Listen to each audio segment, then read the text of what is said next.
Okay, we will continue explaining the different kinds of stresses and example. So, next one is also an example of compression. You should recognize these tools since you have them. You have this kind of tool in the workshop, and we have seen it in the first classes. And it's also to make a compression effort on the object we place between these two parts. When we place an object between and then turn this lever, the two parts will get closer and will push the object. It will make a compression effort. Okay, let's go with bending.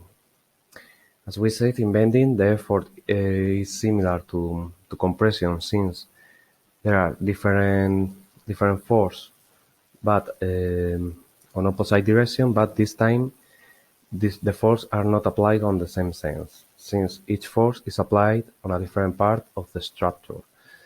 So as you can see in the example, this weight will make an effort or a force in the middle part of the shell, while it will be the side parts of the shells that will support the weight. If the shells cannot properly support this weight, it will bend. Same will happen in this example.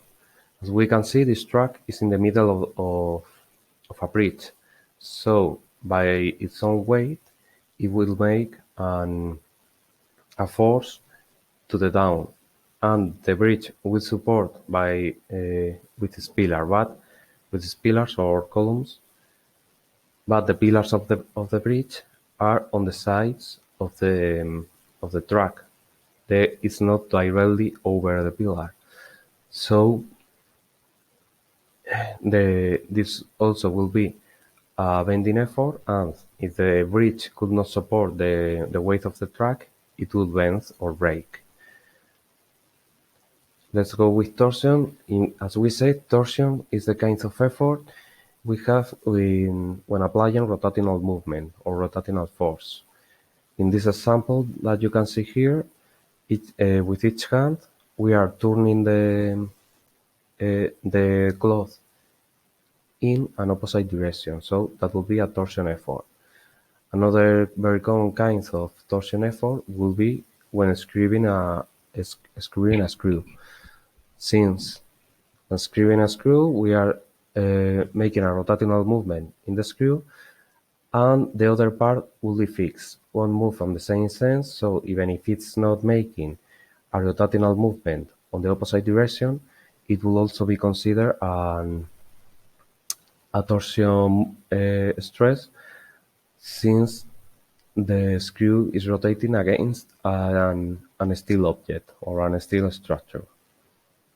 And let's go with the last one, shear. As we said, shear is similar to compression or bending, but this time the two forces on opposite direction will be applied, each one very close to the other. So they will tend to cut the object in two parts. The most common example of shear will be anytime we use a scissor, like you can see, each blade of the scissor make an effort on the opposite direction, resulting in the cutting of the paper. So with this will conclude the video explaining the different kinds of stress.